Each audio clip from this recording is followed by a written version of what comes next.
Imini yesabatha ibenhle kwabangcwele.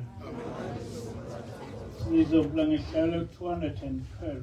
Inkosi usaphambi kwebaba.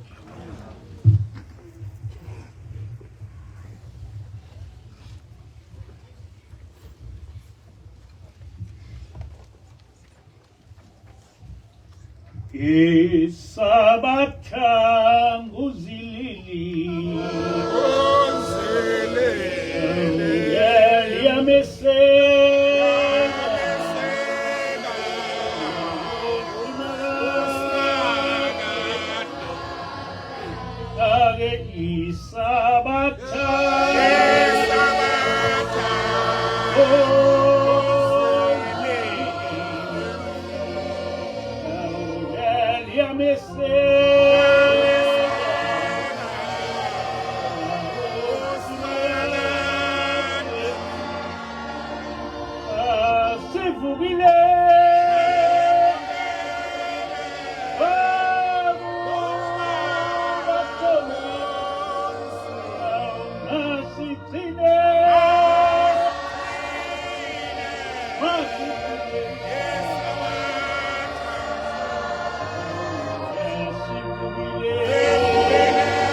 Me.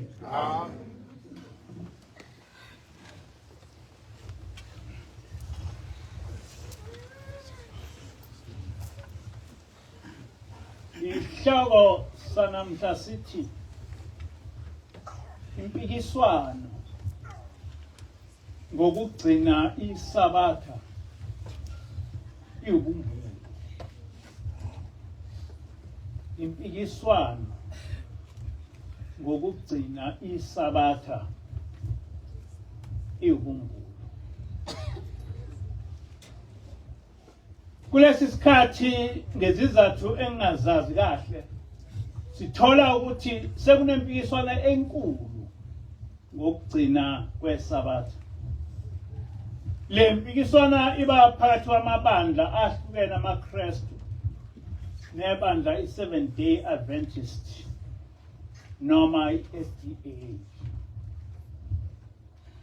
Kodwa sonke siyazi ukuthi isabatha lingumthetho wesine emthethweni eyishumi. Engazike ukuthi kwenzeka kanjani ukuthi bese kuba yilo lodwa elikhishwa uNkazana. Njengoba sesichazile, isabatha labusiswa uNkulunkulu ekudalweni kwezulu nomhlaba. UGenesis 2 verse 2 to 3 kuthi kuthe ngosuku lwesikhombisa uNkulunkulu esewuqedile wonke umsebenzi owayewenza wayesiyaphumula. Ngakho-ke uNkulunkulu walubusisa usuku lwesikhombisa walungcwelisa ngokuba ngalo uNkulunkulu waphumula kuwo wonke umsebenzi ayewudalile wawenza. Amen. Uma ungumuntu onakekelayo uzothola ukuthi kuyo yonke imithetho kaJehova awukho umthetho amaKristu alwa nawo njengomthetho wokugcinwa kwesabatha. Ngaphambi kokuba sicacise isizathu sokuthi kungani abezizwe behlale belwela ukuthi isabatha lichithwe enkolweni yobuKristu, kumele sinikeze umlando ngenkolo kaMose nenkolo yabezizwe eyasungulwa nguConstantine oliyiroma okuyiChristianity. Inkolo kaMose noma iMosaic faith sayilethelwa nguJehova entabeni yaseSinayi. Le nkolo uJehova wayehlisela abantwana bakwa-Israyeli cishe ngo-1447 BC. Abantwana bakwa-Israyeli bahamba bamhlubuka uJehova. Kwase kuthi emva kwenkosi uSolomoni lesi sizwe sehlukana saba ubukhosi obubili. Ubukhosi bakwa-Israyeli bakunezindlu ezingu-10.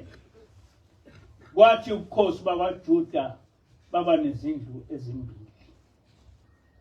Ngenxa yokuhlubuka uJehova, ubukhosi bakwa-Israyeli basheshe banqotshwa ngabezizwe. Kodwa ubukhosi bakwaJuda bazinza iminyaka ecishe engaphezu kwa-150.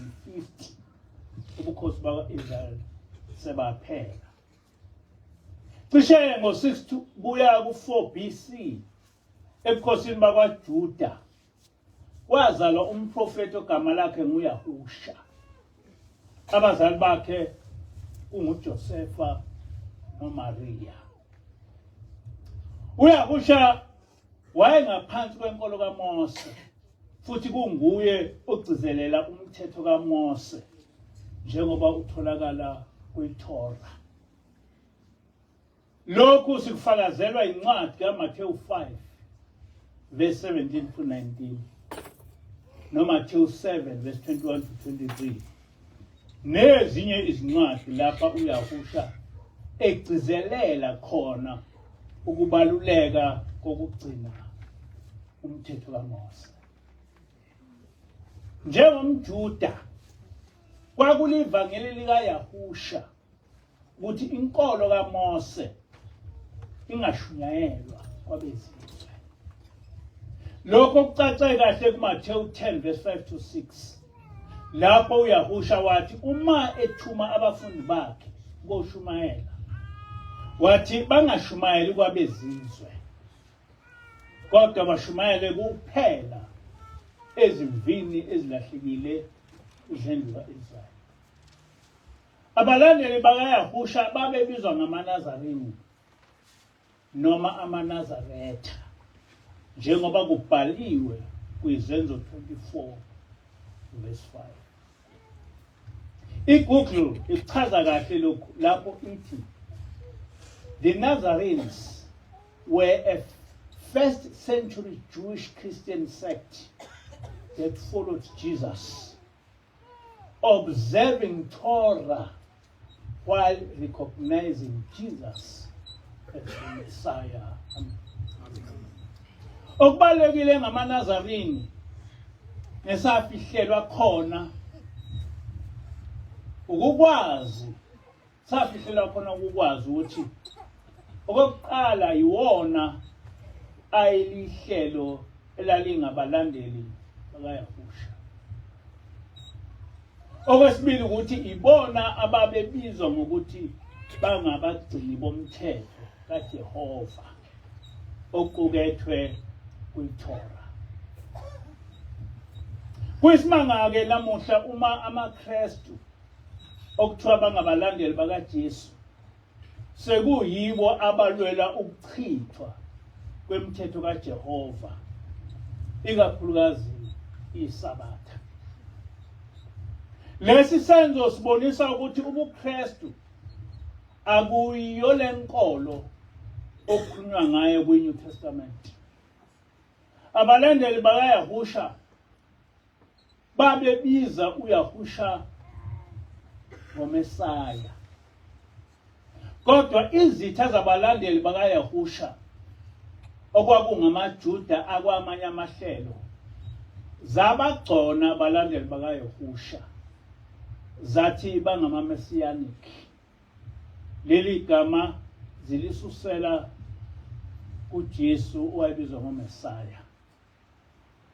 Ehunyushweni leli gama kwisiGriki wathiwa ngama-Christians. With the New Westminster Dictionary of the Bible, Leli gama ngesingisi lichazwe kanje. Christian, a follower of the Lord Jesus Christ. The name was first given at Antioch about AD 43 and apparently by force rather than friends. Acts 11 verse 26. Though destined ultimately to become universal, yet it took root so slowly that it is found only twice again in the New Testament.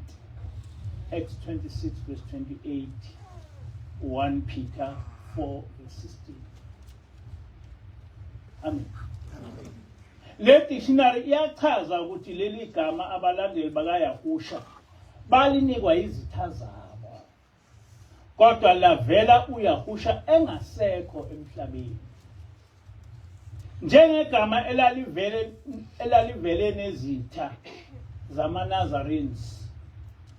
Abalandeli bakaYahusha abalemukelanga leli gama lokuthi singamaKristu. uYahusha wahamba emhlabeni ngo-33 AD.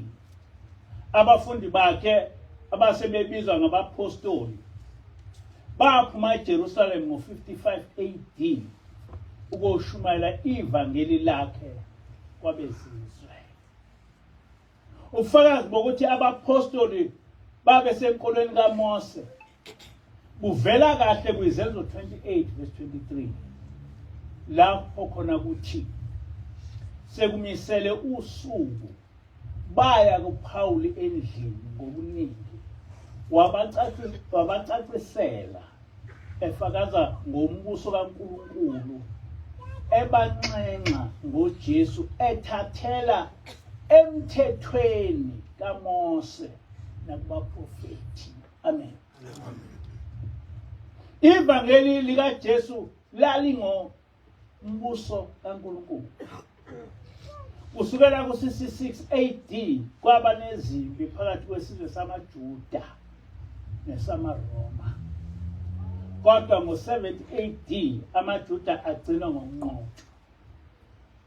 Ngo-331 AD uConstantine wasungula iChristianity. Kodwa igama elithi Christianity selivele likhona noma lalisetshenziswa izitha zabalandeli bakaYahusha. Kodwa uConstantine esesungula lenkolo yamaRoma wasebenzisa lona leli gama elaliqanjwe izitha zebandla likaYahusha. Sekunenkolo yamaRoma iChristianity, uConstantine inkolo kaMose wayiqeda ngama-creeds ahamba kanje. I abolish all the festivals, ceremonies, and laws, the eating of unleavened bread, the sacrifices of lambs performed by the Hebrews. I abolish all their offerings, prayers, sanctifications, and their praises, their fasts, their Sabbaths, their psalms, and their proverbs, and the custom of going to the temples to worship. I personally say that I have no desire at all to have anyone return to this Jewish mess, or to be found eating with Jews, or celebrating with them, or in any way speaking to them privately to argue or criticize the Christian faith. Whatever punishment for breaking the law, I will accept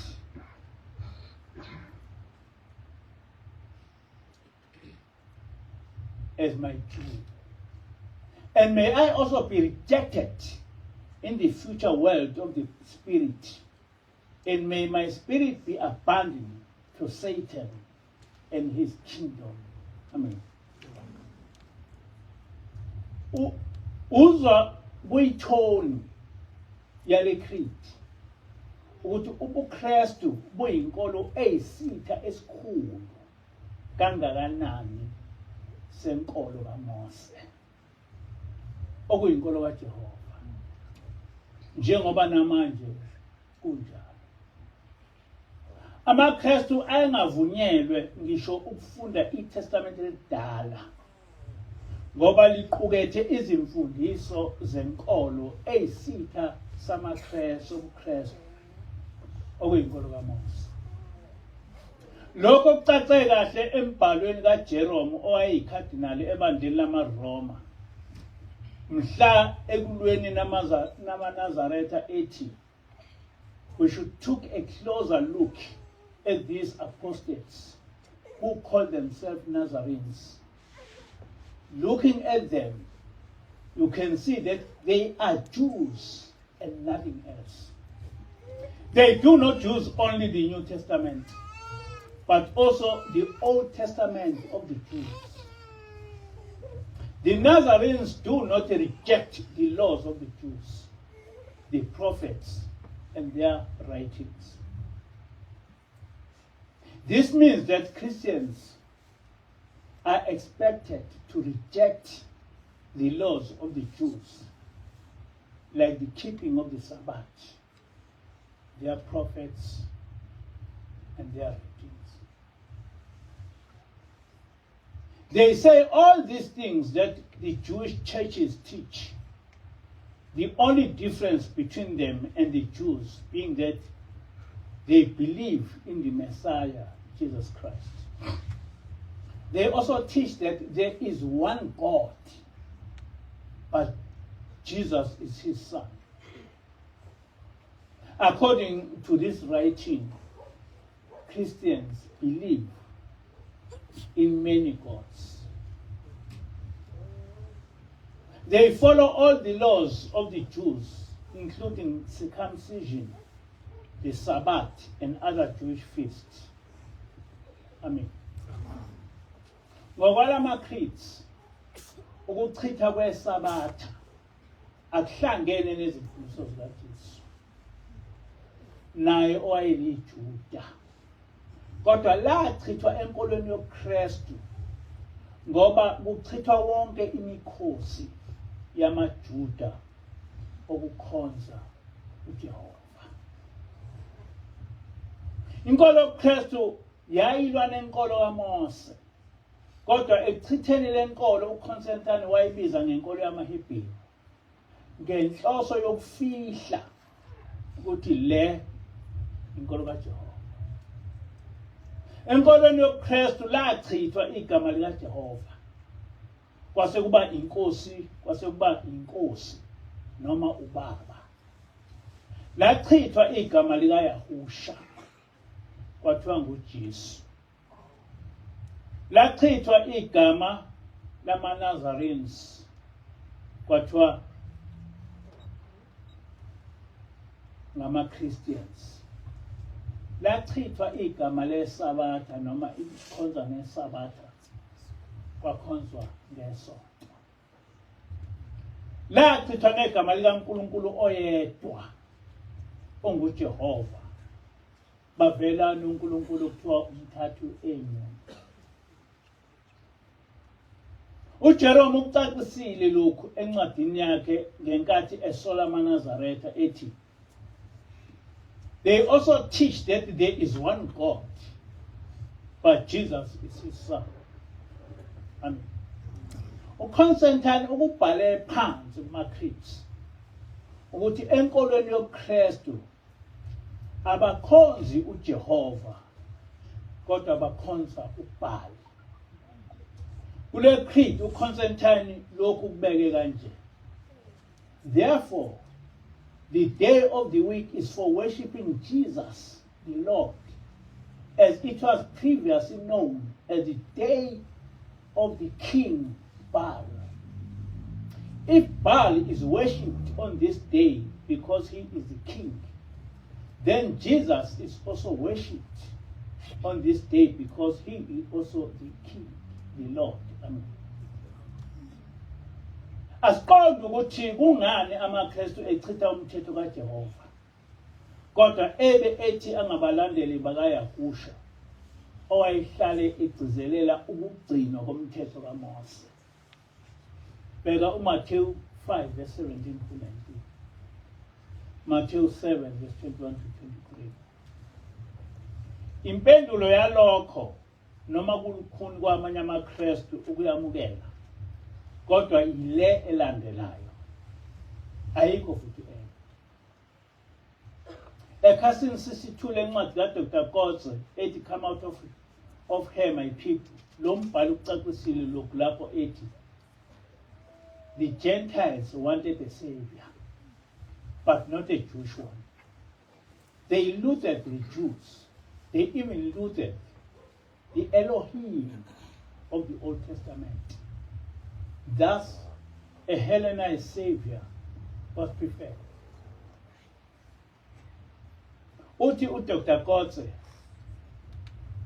abezizwe babemfuna umsindisi, kodwa hayi ongumJuda, ngoba babewenyanya amaJuda, benyanya noNkulunkulu weTestament elidala onguJehova.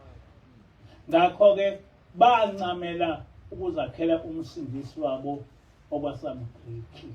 Amen. Akakho umuntu ongakuphika ukuthi amaRoma ayewenyanya amaJuda nokuthi babe menyanya noJehova, njengoba bamkhipha nakwiTestament labo.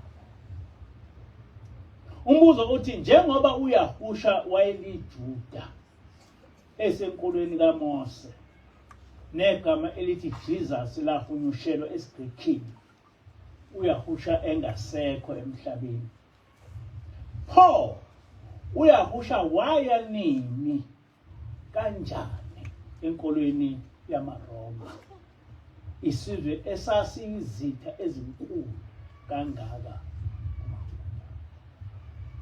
Christians must give us answer to that. Iqiniso ukuthi awukho umlando wokuthi uJesu owabe eliJuda wake wazihlanganisa nenkolo yamaRoma eyikhonza isithixo. Ngoba kubhalwe phansi ukuthi amaRoma ayikhonza isithixo ubhalo.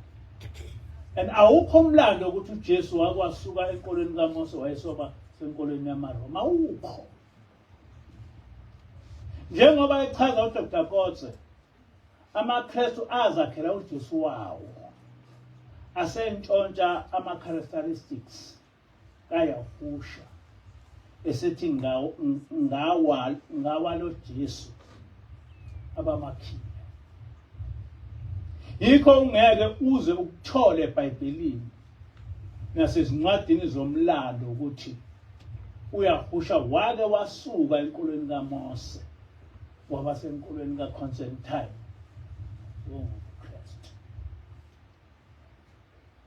Kwesinye isikhathi ngibe nokudideka, ngicabange ukuthi mhlawumbe imina engigula ekhaya, ngoba ngingazi ukuthi kwenzeka kanjani ukuthi onke amaKristu esizweni esimnyama, kuhlanganisa odokotela noprofesa balenkolo, bengaboni ukuthi abezizwe badlala ngengqondo yabo.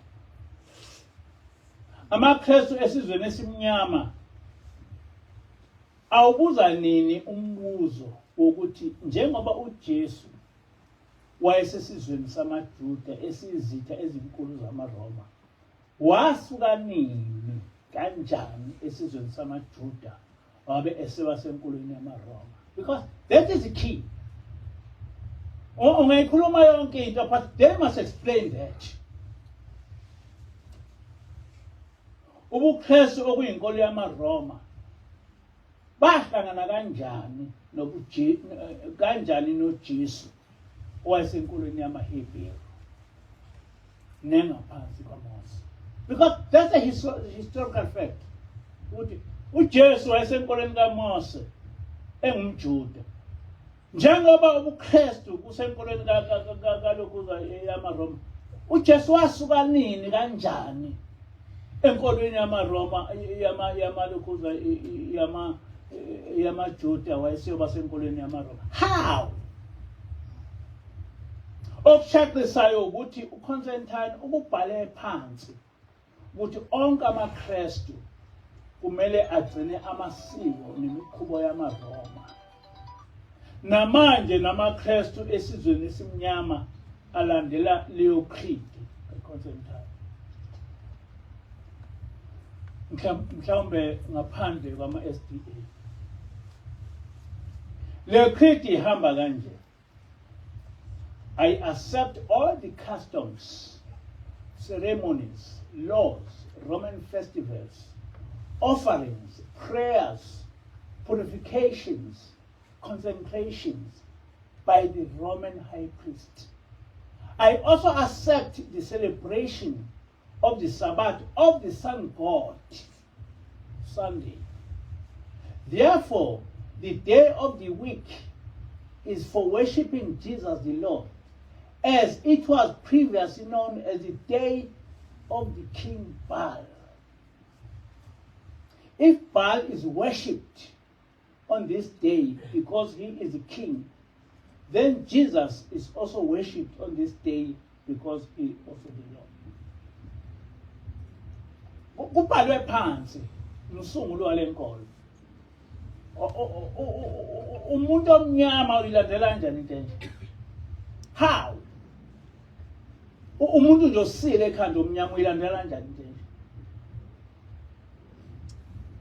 In short, we adopt all Roman customs, celebrations, and ceremonies into this new Roman religion called Christianity.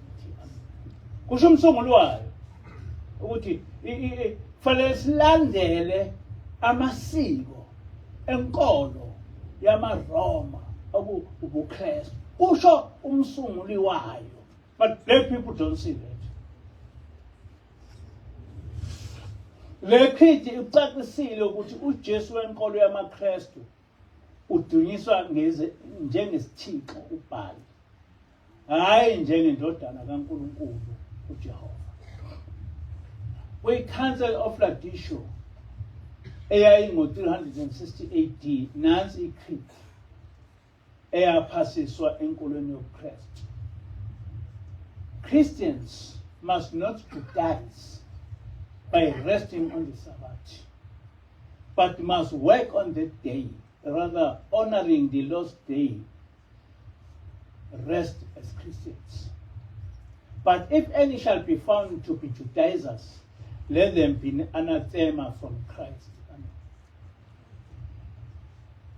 Kuyi-creed ukuthi amaKristu angaligcini isabatha ngoba ngelamaJuda. Le creed yabakhona lingakabikho i-New Testament ukuthi amaKristu angaligcini isabatha ngoba ngelamaJuda, kodwa abagcine usuku lukaBaal. What is confusing Christians on this? Because this, I'm reading something which is written down. Kubhalwe phansi kumaKristu ukuthi amaKristu angaligcini isabatha ngoba le inkolo yamaHebheru okuyinkolo kaJehova. Kodwa amaKristu kuthiwa akagcine isonto elandele umkhosi kaBaal. Kodwa amaKristu akakuvezi ukuthi isabatha lichithelwa ukuthi lusuku lwenkolo yamaHebheru, bathi luchithwa nesivumelwano esisha sikaJesu. Imbudane nje ikhulunywa kanjani? Ngoba kubhalwe phansi ukuthi lichithelwa ukuthi ngelamaHebheru. Isivumelwano esisha siqhamuka ngoba uJesu wayesenkolweni kaMose. Is it a lie ukuthi uJesu wayesenkolweni kaMose? Kuyamangalisa ukuthi uJesu ongaphansi kwenkolo kaMose kunguye ogcizelela ukugcinwa komthetho, bese futhi umthetho kaJehova uchithwe ngokufika kwakhe. Lezi zinkulumo ziphambene nesikufunda eBhayibhelini. Inkinga enginayo ngama-SDA okungama-Seventh Day Adventists ukuthi nawo alokhu ephikisana namanye amaKristu ngento esobala ukuthi amanye amaKristu asaqhuba lobu buqili babezizwe bokwakha uJesu wamaRoma onganamlando.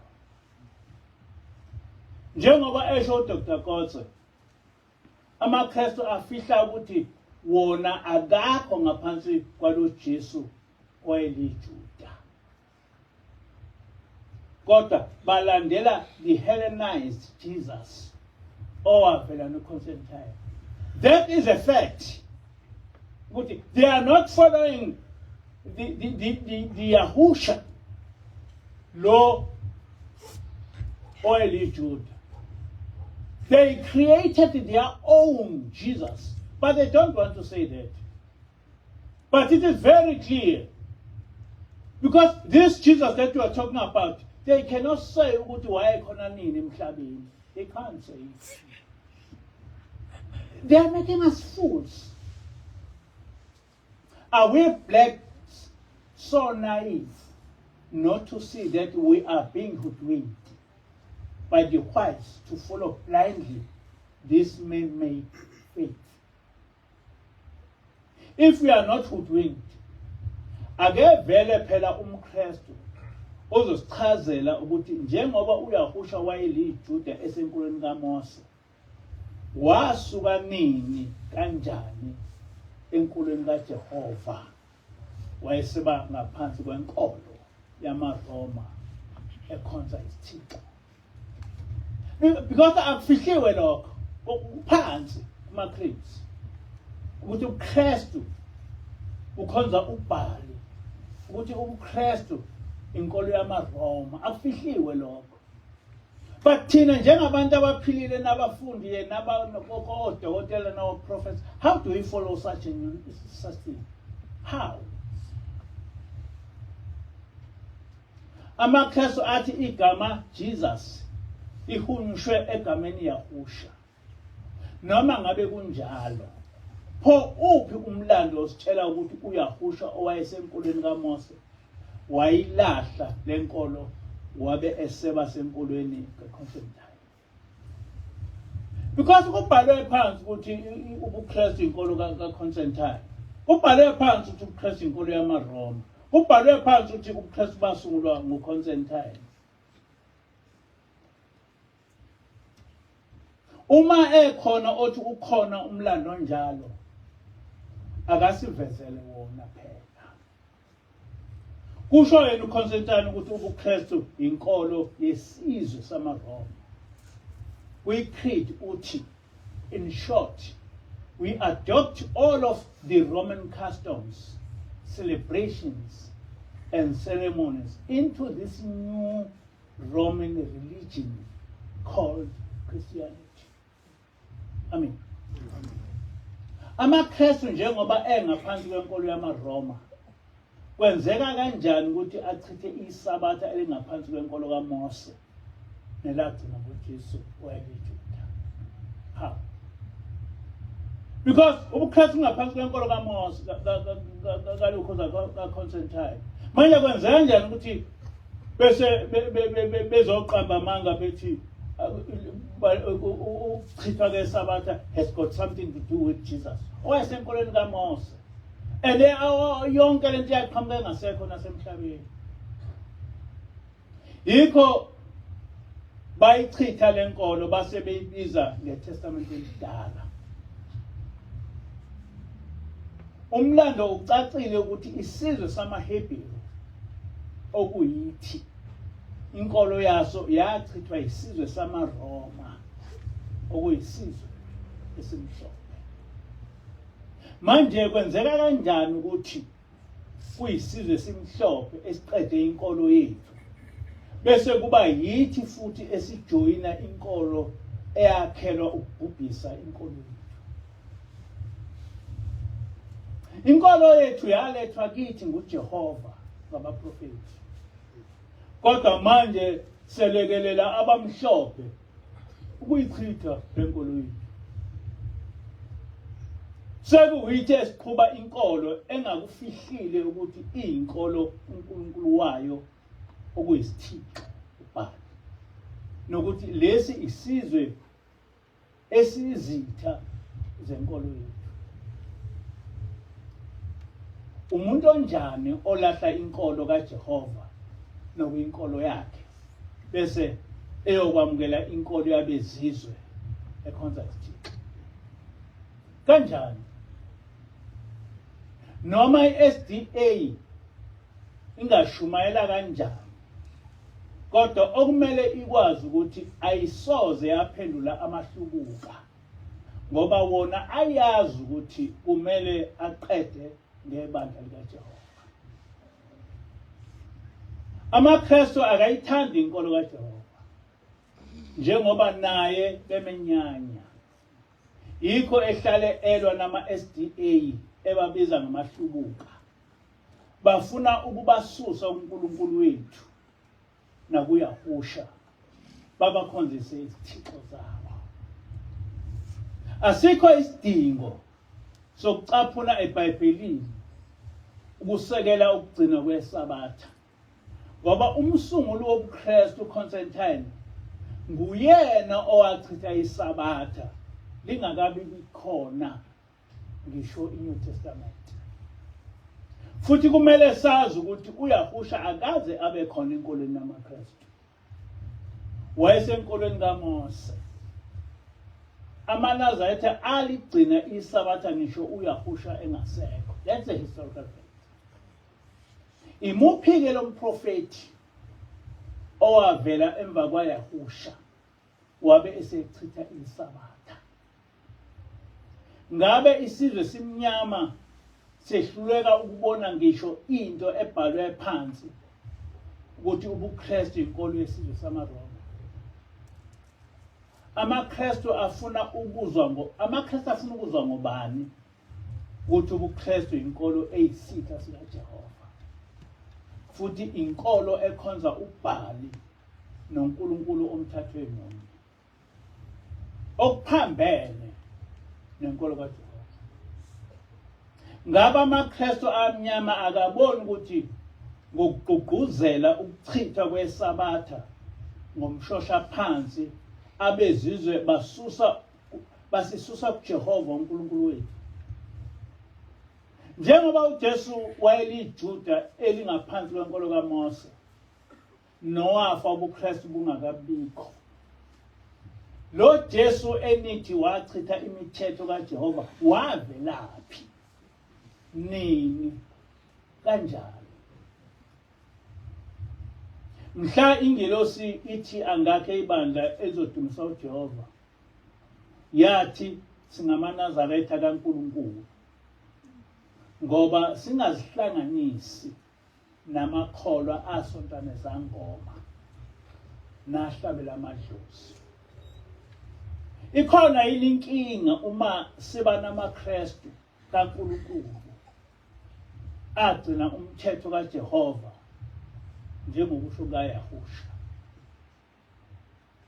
Phambili ngokugcina imithetho kaJehova, phambili ngokugcina imithetho kaJehova, phambili. Phansi ngokuchitha imithetho kaJehova nokukhonza uBhali, phansi. Phansi ngokuchitha imithetho kaJehova nokukhonza uBhali, phansi. Inkosi kuse